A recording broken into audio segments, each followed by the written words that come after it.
3월이 오기를 기다려 정호는 계림령의 복룻방을 폐쇄하고 다시 영남대로의 답삿길에 나섰다. 얼마를 걷지 않아서 그들은 금방 문경 고을에 닿았다. 문경은 그야말로 산간의 고을이었다.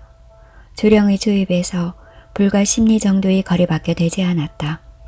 날이 문경 고을은 상당한 고지대인 것 같습니다요. 고산에 위치한 고을인 듯 하옵니다요. 잘 보았다. 지금 문경 고을은 우리가 지나온 이모치보다 더 고지대에 위치하고 있다. 그러니까 문경읍은 아직까지 조령의 기슭에 위치하고 있다고 보아야 한다. 날이 그래서일까요? 문경읍내가 왠지 다른 고을들하고는 분위기가 아주 다르옵니다요. 왠지 모르게 공기가 차갑고 하늘이 청명한 듯 아옵니다요. 문경은 보기 드문 산간고을이다. 그리고 우리가 지나온 세 개의 조령관문을 다른 말로 문경관문이라고도 부른다. 행정적으로 문경고을이기 때문이다. 정호는 문경고을을 대략 훑어보고 내처 걸음을 옮겨 놓았다. 이제는 영남대로상에서 가장 험난한 관갑천 잔도를 건너야 하기 때문이었다. 관갑천 잔도는 단해가 아주 심해진 소야천의 하류 계곡의 단해에 패여 있다. 관갑천 잔도에 들어서기 전에 서쪽으로는 고모산성이 보였다. 관갑천 잔도를 지날 일이 걱정스러워 정호는 고모산성의 답사를 생략하였다. 날이 잔도라 오면 어떤 길이 옵니까요? 잔도라 하면 벼랑길을 말한다. 그러니까 심한 단해의 옆구리를 파내고 길을 만드는 것이다. 경우에 따라서는 나무판으로 달아내 길을 넓히는 수도 있다.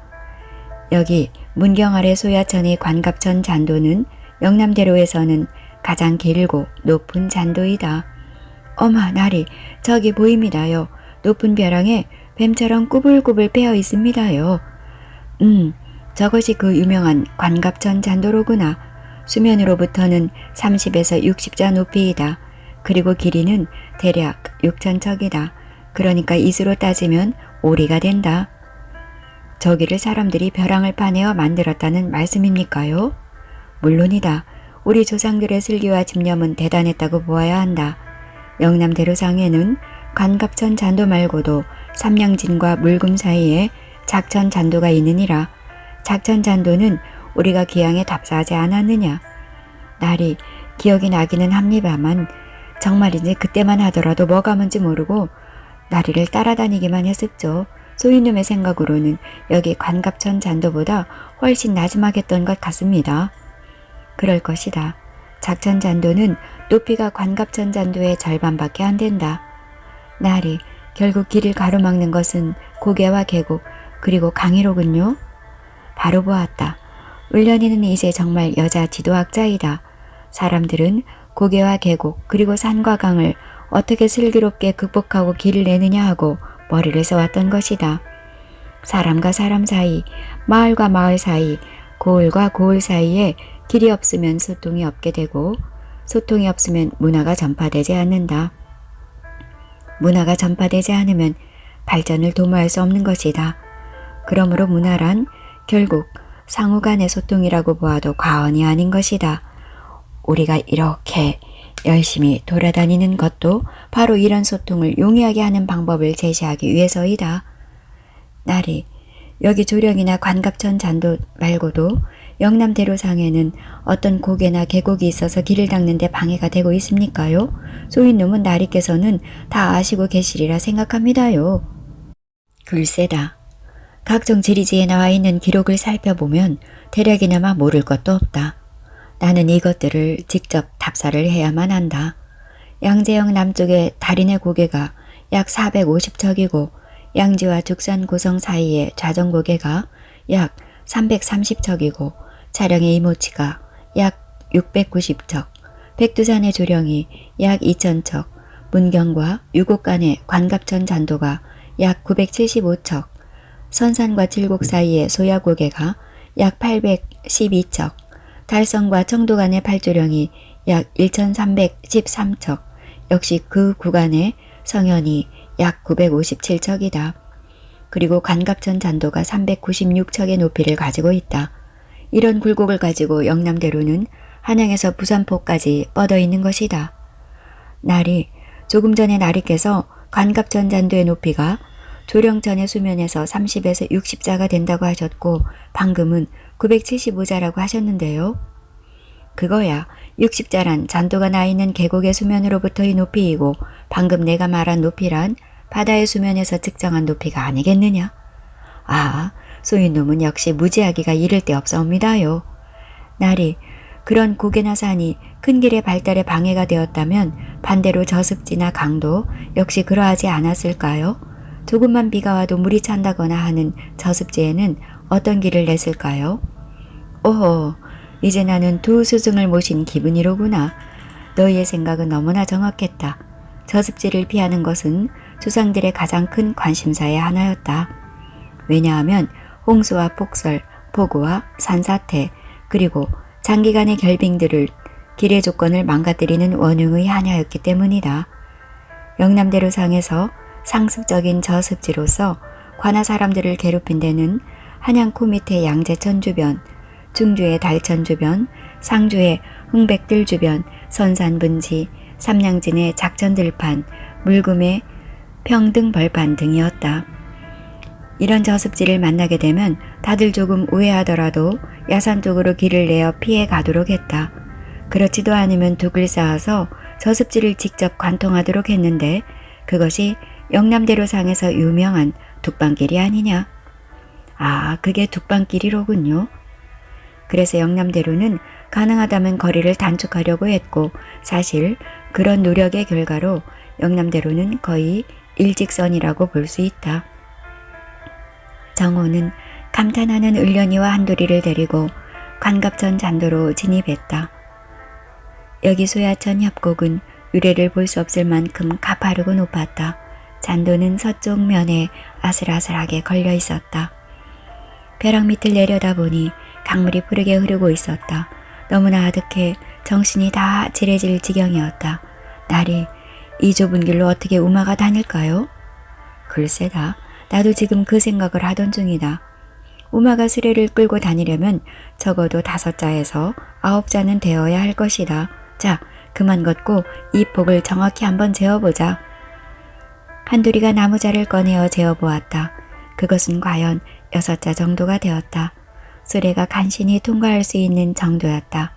정호는 관갑천 잔도를 통과하여 소야천의 가은천과 합류하는 견탄까지 내려왔다. 견탄원의 숙소를 정해놓고는 다시금 관갑천 잔도로 올라왔다. 잔도의 상태를 정밀 조사하기 위해서였다. 한돌이와 을련이는 괜히 신이 나서 덩실거렸다. 조심하거라. 떨어지면 큰일이다. 히히히. 날이 소인님이 을련 아주머니를 끌어안고 소야천으로 떨어질갑쇼. 그러면 아마도 나리께서 히히히. 예끼놈 못하는 말이 없구나. 한돌아, 너는 왜 입이 그렇게 무겁지 못하더냐? 을련이도 주의를 주었다. 정호의 조사로는 관갑천 잔도는 3구분으로 이루어져 있다. 북쪽에서 제1구간은 경사가 급한 암벽을 깎아내고 길을 만들었으며 만들어진 길의 유실을 방지하기 위해 강바닥에서 길까지 약 6자 높이의 돌축대를 쌓아 올렸다. 제2구간은 경사가 가장 가파른 곳으로 경사면의 안반을 찍어낸 흔적이 뚜렷하며 노면은 1000년 이상 닳아서 반들반들했다. 제3구간은 남쪽 구간으로 잔도의 폭이 갑자기 좁혀 들어와 길 가장자리로 말뚝을 박거나 축대를 쌓아 길을 넓혀 놓았다. 어떤 부분은 말뚝이 썩고 축대가 허물어져 위험한 곳도 있었다. 날이 제3구간은 아주 위험합니다요. 그런데도 왜 보수를 하지 않을까요? 나라가 지금 정신이 없느니라.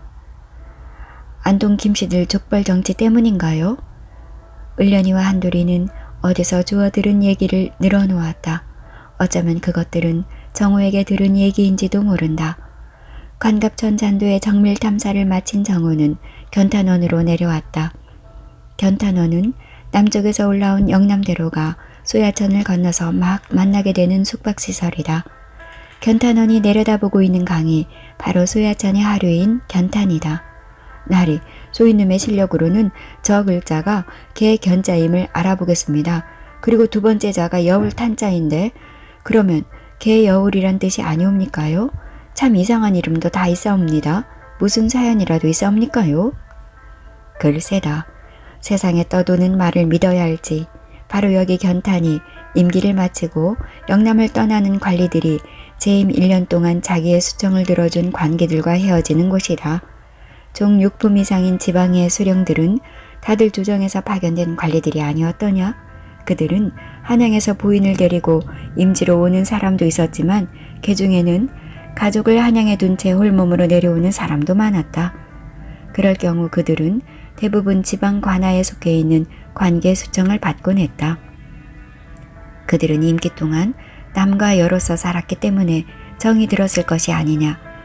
그러나 여기 견탄까지 따라온 여인을 매정히 뿌리치고 한양으로 떠나버린다고 해서 그 모습이 마치도 훈례를 끝낸 숙혜가 암캐를 떨쳐버리는 것과 같다 하여 견탄이라고 부르기 시작했다는 말이 떠들고 있다. 믿을 수 없는 말이기는 하다만. 하참 나리께서 이 어려운 여행을 계속하는 연유를 조금은 이해할 수 있을 것만 같은 생각이 듭니다요. 땅은 무궁무진한 인간의 삶의 진리를 일깨워주는 것만 같습니다요. 그러냐? 다행이구나. 한돌이는 허풍이 세지만 지금 한 말은 곧이곧대로 받아주겠다. 사실 인간의 삶이란 땅과의 삶인지도 모른다. 그런 측면이 아주 강하다. 왜냐하면 인간은 땅에 붙어서 살기 때문이다. 땅에서 양식을 얻고 땅에 붙어서 길을 내고 전쟁을 하고 살고 죽고 하는 것이다. 그러므로 땅이 없는 인간의 삶이란 있을 수 없다. 하루세끼 식사를 하고 대소변을 보는 일상의 행위를 가지고 사람이 산다고 말할 수 없는 일이다. 땅과의 관계를 개선하기 위해서 그 사람이 어떤 생각을 하고 행위를 하는가를 두고 우리는 그 사람의 삶을 생각할 수 있는 것이다. 이런 관점에서 나의 길고 긴 여행은 시작되었고 지금도 진행되고 있는 것이다. 나리와 세 번째 보내는 이 겨울 조금은 나리의 철학을 이해할 수 있을 것 같사옵니다요. 나리, 이 미육한 놈의 머리를 좀 더 깨워주옵소서. 오냐, 앞으로 서책을 좀 더 열심히 읽고 더 많은 대화를 나누자꾸나. 나리 셋내도 마찬가지이옵니다. 그야 물론이다. 그리고 셋내를 끝까지 버리지 말아 주옵소서. 제자로서는 끝까지 버리지 않을 것이다. 지금처럼. 정우는 견탄 안에서 하룻밤을 지냈다. 이하령에서 내려오는 가은 전이 조령천의 함수가 되어 물의 양이 엄청나게 불어나 있다. 그래서일까 밤새 문 밖 물을 흐르는 소리에 정우는 제대로 잠을 이룰 수 없었다. 주막집의 복룻방이 아니라서 그런지 잠이 잘 오지 않습니다요. 주막집하고 원이 크게 틀리지도 않는데쇼. 물론이다. 원이 그냥 주막집으로 바뀌었을 뿐이다. 지금은 원이라고 부르지 않고 다만 명칭만 주막집으로 부를 뿐이다. 나리, 그래도 견탄원은 원이지 않습니까요? 지금 이런 원이란 이름을 계속 쓰고 있는 주막집은 몇 개나 될까쇼? 한돌이도 잠이 잘 오지 않는지 쓸데없는 질문을 했다. 글쎄다. 조선 중기까지만 해도 원은 온 나라에 전부 1700여 개가 있었다는 기록이 있다. 그리고 영남대로상에는 165개의 원이 있었다는 기록을 분명히 본 적이 있다. 그러나 지금은 불과 몇 개의 주막만이 그런 명칭을 쓰고 있을 뿐이다. 나리, 별것이 아닌 것 같지만 왜 그런 변화가 일어났을까요? 글쎄다. 조선의 하대로 오면서 자영업자들이 많이 생겨나고 자신이 만든 물산이 아니라고 하더라도 남의 물산을 사서 팔아넘기고 이윤을 취하는 행상들, 즉 보부상이 일반화되면서 수도승이나 벼슬아치들에게나 어울리던 원이라는 이름이 부적당하다는 느낌을 가지게 된 탓일 게다. 지금은 양반과 관권의 횡포가 많이도 줄어든 세상이다. 중인들과 양인들 그리고 장사치들이 돈만 있으면 활개를 치는 세상이 아니더냐. 한돌이는 정우가 얘기하는 사이에 잠이 들어버린 듯 했다. 그는 코를 골고 있다. 정우는 다시금 생각에 사로잡혔다. 이제 한양으로 귀환해서 지도를 제작해야 하는 것이다. 그러나 정우는 자신을 달래었다. 아직 생사의 고비를 다 넘은 것은 아니었다. 낙동강 700리길을 걸어야 하는 것이다. 그리고 부산포에서 남해와 황해를 돌아 강화도를 거쳐 마포나루로 들어간다는 원대한 계획이 짜여 있는 것이다. 그 사이 무슨 일이 벌어질지 아직은 알 수 없었다. 지금까지 자기와 동행하다가 유명을 달리한 사람들이 얼마나 많은가. 그런 일이 다시 일어나지 말라는 법은 없는 것이다. 정호는 옆자리에 잠들어 있는 한돌과 을련에게 시선을 주었다. 흐릿한 호롱불 불빛 아래 그들의 곤히 잠든 모습이 평화스러워 보였다. 뭐니 해도 그들의 지식이 일치월장한 것은 여간 대견스럽지 않았다. 그 사이 매일 조금씩 글을 읽은 것이 쌓이고 쌓여 큰 진전을 보인 것이다. 정호는 그날 밤은 왠지 잠을 제대로 이루지 못하고 괜히 뜬 눈으로 밤을 밝혔다. 그는 절대로 흥분해서는 안 된다고 자신을 다이르곤 했던 것이다. 이튿날 정호는 견탄을 넘었다. 그것은 알 수 없는 신비의 강한 지조를 담은 냄새같이 느껴졌다. 뭐니 해도 역시 영남은 선비의 고장이 아니던가. 벌써 견탄을 넘어오는 사람들도 많았다. 그렇게 생각해서 그런 것일까? 웬 선비 차림의 사람들이 그렇게도 많이 나룻배에 오르는 것이었다. 팔조령을 넘어서 견탄을 넘어 몇 걸음을 걸으니 바로 유곡역이었다. 영남대로상에서는 가장 규모가 크다는 유곡역이다. 물론 유곡역도 찰방이 다스리고 있다. 나리, 유곡역은 무슨 고을과도 같은 규모를 가지고 있습니다요? 설마 하니 무슨 관졸이 있는 것은 아니겠지요? 물론이다. 역참은 아무리 커도 관아가 있는 것은 아니다. 나라의 신경망과도 같은 교통의 요지일 뿐이다. 우리를 검문하는 나졸은 없을 것이니 걱정하지 말거라. 다만 말들이 많이 메어져 있는 역참이 있을 것이다. 역참에도 이후 예방 현공의 부서가 갈라져 있고 각 부서마다 관원이 이를 부담하고 있을 것이다. 그런데도 어째 분위기가 살벌합니다요. 그러냐? 나는 별로 모르겠구나. 춘군기가 다가오니 위리걸식하는 사람들을 단속하는지도 모르겠구나. 과연 부산하게 말을 모는 급줄들이 보였다. 먼지를 흩날리면서 땅이 꺼져라 달리는 우마와 영마의 모습이 가끔 보였다. 나리, 유국역이 영남대로상에서는 가장 큰 역참이라고 하오시면 과연 영마가 몇 마리나 대기하고 있을까요? 글쎄다. 나 역시 직접 유곡 찰방역에서 가서 확인해 보지 않는 한 정확히는 알 수 없는 일이다. 그러나 문헌상으로는 여러 가지 학설이 있느니라. 유곡역은 영남 72개의 현의 교통량이 집중되는 역참이다. 이 현들이 전부 조령과 이여령을 거쳐 한양으로 향하여 무언가를 전해야 하고 또 전달을 받아야 하기 때문이다. 우리 조선의 특징은 각 고을이 직접 왕명을 받아 백성을 통치하는 행정의 형식을 취하고 있다는 사실이다. 각 도마다 가명이 있고 감사가 있지만 사실 통치령은 미미하다. 각 고을의 수령은 가명은 거치지 않고 한양의 조정 대신들을 통해 직접 왕명을 수납하는 수직적 행정체계를 가지고 있다. 이것이 각 고을과 고을, 각 고을과 가명제 간의 교통이 발달하지 않은 원인이다. 모든 길은 한양으로 통해 있는 것이다. 조정은 온 나라의 길을 대로, 중로, 소로로 구분하고 있다. 대로는 한양에서 의주까지의 서로와 한양에서 영남대로상의 경기도 부분만을 가리킨다. 그리고 중로는 영남대로상의 충청도 부분과 영남지방으로 내려와서 상주의 낙동역까지를 가리킨다. 그리고 나머지 부분은 전부 서로로 보고 있는 것이다. 서로는 중국과의 관계 때문에 대로로 분류하지 않을 수 없었고 충분한 역마를 준비해 놓지 않을 수 없었다. 문헌상으로는 대로인 양제도의 구흥, 역참에는 대마 3기와 중마 6기, 복마 2기가 배치되어 있다.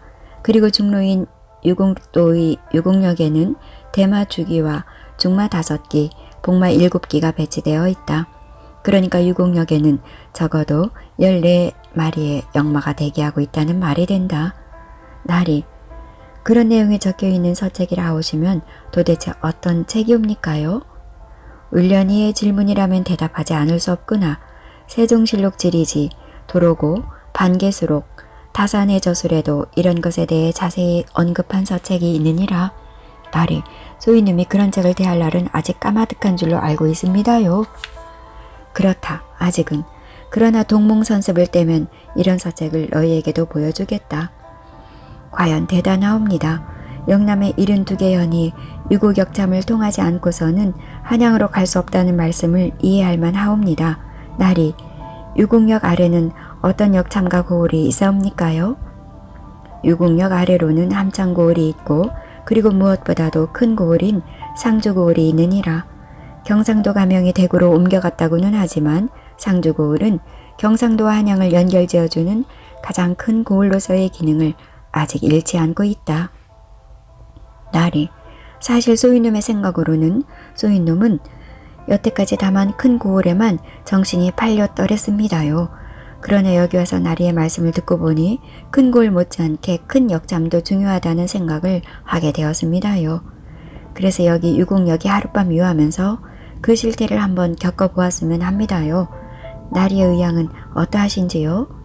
좋은 생각이다. 나도 아주 오래전부터 여기 유곡역에 오고 싶었다. 그냥 지나치기에는 섭섭하구나. 내 생각대로 하자꾸나. 이렇게 해서 정호는 유곡역에서 하룻밤을 지내게 되었다. 유곡역천에는 사람들이 들끓었다. 왠지 모르게 분위기가 산만하였다. 그리고 유동적이었다. 날이 왠지 마을이 어수선하고 들떠있는 것만 같사옵니다요. 그것은 당연하지 않겠느냐. 우리 조선의 마을 단위는 일반적으로 반촌이다. 반촌에는 종가가 있고 조상의 신의를 모시는 사당이 있게 마련이다. 이것은 조선 반촌의 일반적인 경향이다. 그러나 역촌은 종가라든가 사당이라든가 하는 것들이 거의 없다. 그리고 족보도 없기가 일수이다. 그러니 분위기가 어수선할 수밖에 더 있겠느냐? 하지만 역촌도 동성취략일 경우가 허다하다. 하나의 역촌은 대개 하나 혹은 두 개의 성씨가 동성촌락을 이루고 살 때가 많다.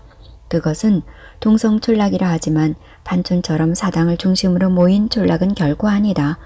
역촌에서 살고 있는 사람들은 영리계급과 역졸계급 그리고 영노계급으로 대별되는데 이들 중 역졸과 영노들은 세습적으로 그 직책이 이어지는 데서 그런 동성촌락이 생겼을 것이다. 예를 들어서 상주고을의 관문이라고 할 수 있는 낙동 역촌의 경우 전부 92세대가 살고 있는데 안씨가 45세대, 신씨가 14세대나 낸다. 나머지는 여타성씨들이다. 정호는 유곡역의 세대수가 150세대라고 말했다. 영남대로상에서 가장 주거 세대수가 많은 역참은 안동고을의 안기역이다. 안기역의 세대수는 190세대로 주씨가 4할, 김씨가 2할을 차지하고 있었다. 유곡역을 한 바퀴 돌아본 정호는 을련과 한돌에게 서책을 읽힌 후 잠자리에 들었다. 역시 복로방을 드는 사람들이 다른 곳보다 엄청나게 많았다. 견탄을 건너려는 사람들이 적지 않음을 알 수 있었다. 정호는 한잠을 자다가 마구 사람을 불러일으키는 소리에 잠이 깼다. 검문이다. 다들 두 손을 머리에 얹고 밖으로 나와서 일렬로 서거라. 어서. 복로방 앞마당에서는 부산하게 움직이는 사람들의 발걸음 소리가 들렸다. 창과 칼을 빼어드는 금소금이 스선하게 들려왔다. 나리, 무슨 소리옵니까요? 설마 우리를 찾는 놈들은 아니겠지요? 총칼 소리가 나는 곳으로 보아 보부상 놈들은 아닌 것 같고 기찰 포교 같은데 여기 역전에 그런 포교들이 있을 턱은 없는데. 문경이나 함창 혹은 상주에서 올라온 놈들이 아닐까요? 어쩔갑쇼? 뒷문으로 날갑쇼? 아니다. 그러다가 붙잡히면 오히려 입장이 난처해지느니라. 우리가 무슨 특별한 죄를 지은 것도 없고 하니 일단 나가보자꾸나. 정우의 말이 채 끝나기도 전에 방문이 확 열리면서 위투리를 제어시는 포졸 2명이 들이닥쳤다. 아니 이놈들 중놈들이 아니냐. 수상 작은 놈들이다. 어서 마당으로 나가거라. 어서. 가슴팍에 구멍이 나고 싶으냐? 어서. 무슨 일이시오? 무고한 사람들에게 이게 무슨 행패요? 우리가 무슨 죄인이요? 왜들 이러시오? 죄인인지 아닌지는 문자를 해봐야 할 일. 어서 관하로 가자. 무슨 이유가 있어야 관하로 갈 것이 아니오. 도대체 무슨 일이시오? 우리도 잘 모른다. 다만 수상작은 복장을 하고 할 일 없이 여기저기를 기웃거리는 자들을 잡아들이라는 함창 현감 어른의 엄명이 있었다. 함창 헌감이라 하면 당신들은 함창에서 왔단 말이오? 물론이다. 뭘 건방지게 물어보고 하느냐. 중놈 주제에. 여기 유고격참은 함창골 관할이 아니더냐. 함창원님이 시켰소이까? 그놈의 죽놈이 꽤나 똑똑한 체 하는군. 할 말이 있으면 포교가 내 놈을 문초할 터이니 거기 가서 하거라. 여보게나 이놈들을 지금 당장 포박을 해야겠네. 완력게나 쓰게 생겼군. 어서 오라주를 받아라. 어서. 도주에 위험이 있다. 마침 포졸 3명이 들이닥쳤다. 정우는 옴짝달싹하지 못하고 붙잡히고 말았다. 그렇게도 적극적으로 피하던 관아의 대결이 또 시작된 것이다. 아무래도 두만강 상류에서의 사건이 마음에 걸렸다.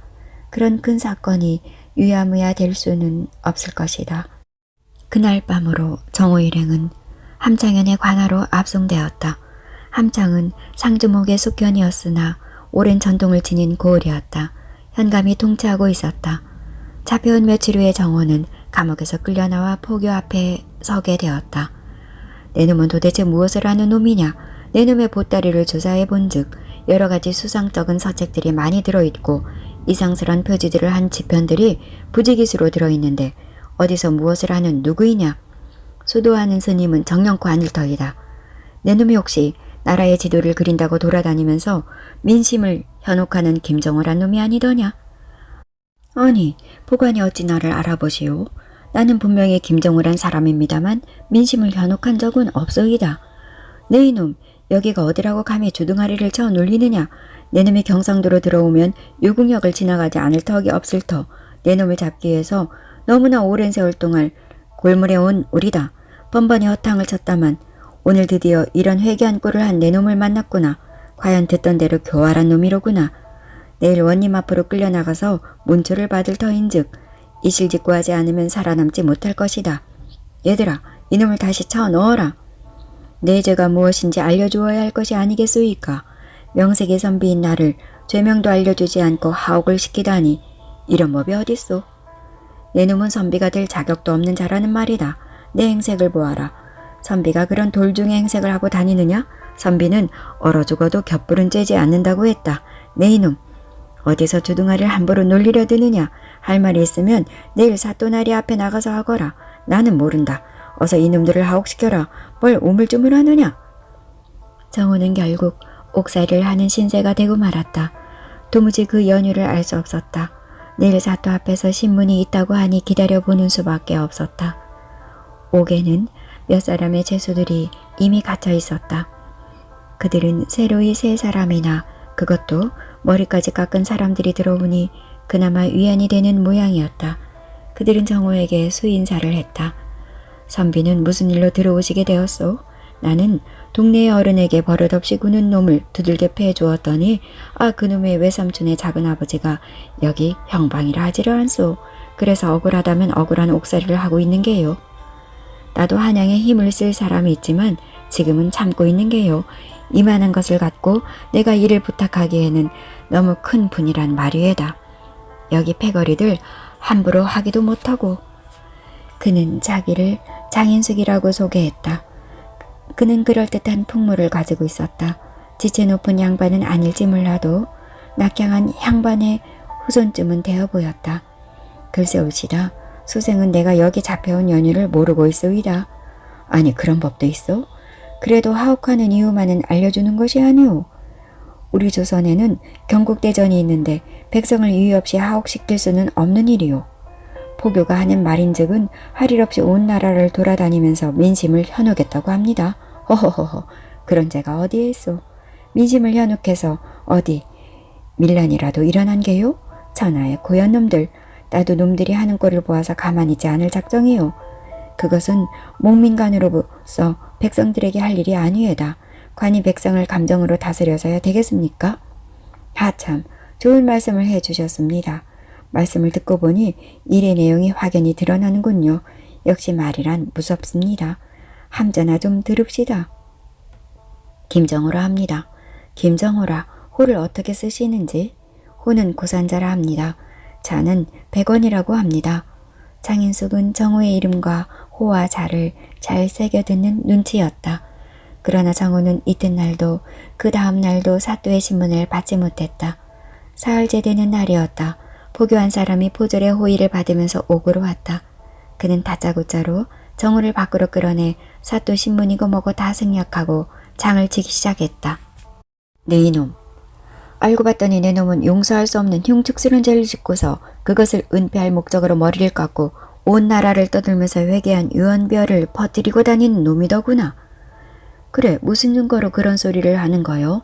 당신은 나를 재판할 권한이 없소이다. 나를 사또 앞으로 데리고 가주시오. 사또나리는 너 같은 흉측한 놈을 만나고 싶지 않으시단다. 내 놈의 처리를 나에게 맡기셨느니라. 주제에 교만스럽기는. 얘들아, 이놈의 기가 꺾이도록 장 20대를 쳐라. 기가 막힌 일이었다. 세월이 아무리 무법천지라 하지만 조선은 그래도 법이 있는 것이다. 어쩌면 이럴 수가 있단 말인가. 장 20대를 맞은 정원은 혼절하고 말았다. 그는 혼절한 상태로 옥으로 내던져졌다.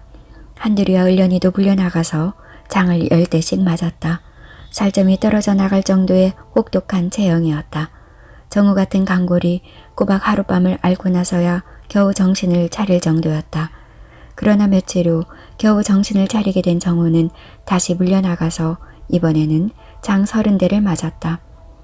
엉덩이가 해지고 엉치뼈가 허옇게 드러날 지경이었다. 엉덩이의 살점이 바위 같은 참나무장에 묻어났던 것이다. 정우는 이번에는 근 열흘을 앓았다. 어느 사이 날이 더워져 상처가 굶어드는 듯했다. 살 썩는 냄새가 코를 찔렀다. 놈들이 나리를 쥐도새도 모르게 죽여 없애자는 수작이 아닐까요? 도무지 신문을 하지 않잖습니까요? 장인숙도 깊은 회의에 빠졌다. 그래도 그는 근 달포를 고생하다가 옥을 나가게 되었다. 그가 옥을 나가게 되는 전날 밤 정우는 옥의 바닥에 누워서 장인숙을 불렀다. 선비 양반, 밖으로 나가거든 이 몸을 좀 살려주시구려. 이래다 뿐이겠소. 어서 그 방법을 말해주시구려. 내 짐작으로는 여기 한두리의 말대로 나를 이런 식으로 매질하여 옥살을 시킬 작정인 듯하오. 아니면 독살을 시킬지도 모르오. 필시 무슨 흉계가 있는 듯하오. 한양에 사람을 보내 아니면 직접 가시든지 해서 경복궁과 창덕궁 사이 관인방 귀하집 동네에 나의 친후 신원이라는 분의 집이 있소이다. 그분에게 나의 처지를 설명하고 나를 구해달라고 일러주시오. 혹시 찾지 못하시거나 지방간으로 나가 계시면 신원의 춘부장 되시는 어른이 훌륭한 대장을 지내신 신웅주 대감이요. 대감에게 나의 딱한 처지를 좀 말씀해 주시구려. 아무런 제목도 없이 사람을 죽일 작정인 이놈들의 비행을 고변해 주시구려. 내 꼭 실행할 터이니 제발 변을 당하지는 마시구려. 자, 그럼 내가 내일 직접 한양으로 갈 터이니 기다려 주시오. 장인숙이 떠나간 후로도 근 한 달이 지나서야 정우는 석방되었다. 역시 아무런 설명이 없었다. 다만 포졸 2명이 그들을 산문 밖으로 내쳤을 따름이다. 5월이 다가고 벌써 날짜는 6월로 접어들고 있었다. 날이 꽤나 더워져 있었다. 경상도 산악지방의 뜨거운 기운이 전신을 감아왔다. 정우는 기신을 하지 못하고 낙동 강가의 외딴 집으로 들어가 몸의 치료에 임했다. 그는 아무리 날씨가 더워도 문을 꼭꼭 쳐닫고 잤다. 자객을 경계하기 위해서였다. 그리고 머리맡에는 환대를 빼어놓고 잤다. 만일의 경우를 위해서였다. 한돌이는 낙동강에 들어가 고기를 잡고 조령과 계림령으로 들어가 짐승을 잡고 약초를 캐왔다. 정우는 조금씩 몸이 회복되어 갔다. 어느 날 장인숙이 나타났다. 고산자 얼마나 고생을 했소이까. 그만하기를 다행이었소이다. 마침 한양에 올라와 있던 신원을 만났어요. 지금 신원은 무엇을 하고 있습니까? 지금 중하고 올해 부사로 나가 있습니다. 무슨 연유로 내게 그렇게 당했는지 신부사는 알아냈습니까? 조정의 어떤 고위직인 자가 고산자에게 사원을 가지고 있고 그자가 여기 함창이씨 가문인데 여기가 바로 그자의 고향이라고 합니다. 마침 함창 현감이 같은 문중이라는 사실이 밝혀졌습니다. 하지만 말씀하시구려. 신부사 어른도 이번 일을 확대하지 말고 조용히 끝나기 바란다는 말씀을 하셨습니다. 알았습니다. 정우는 역시 자신의 예감에 적중하는 데 기가 찰 지경이었다. 이명상, 바로 그자의 짓이었다. 관상감의 지리학 박사 이명상이 이런 짓을 하지 않는다면 도대체 누가 이런 짓을 할 수 있단 말인가. 이명상의 아비 이인탁이 강하유수로 나가 있으니 조정 내에서 이 시부자의 세력은 대단하겠다고 말할 수밖에 없었다. 유수라 하면 판서의 반열에 드는 최고위직이다. 그들은 정우가 자신들의 고향인 여기 유곡과 함창에 나타나기를 기다리고 있었던 것이다. 이 지방은 놈들의 근거지였다. 여기서 정우를 쥐도 새도 모르게 죽여 없앨 궁리를 하고 있었던 것이다. 이 지방에서는 아무도 이시패거리를 당할 수 없습니다. 나도 그래서 당한 것입니다. 고산자, 생명의 보전에 만전을 기하시오. 한양에 올라가면 약현으로 한번 찾아뵙겠소이다. 장인숙은 정우를 격려했다. 선비님이 허락만 하신다면 수생의 인형으로 모시고 싶습니다. 허락해 주옵소서. 이 목숨 선비님의 은혜로 살아나지 않았습니까? 허락하다마다요. 기꺼이 허락하겠습니다. 감사합니다. 수생을 부족한 동생으로 하시고 모든 것을 가르쳐 주옵소서. 나도 고향으로 낙향한 사람이지만 글을 읽는 사람이에다. 여기 인동이 내 고향이요.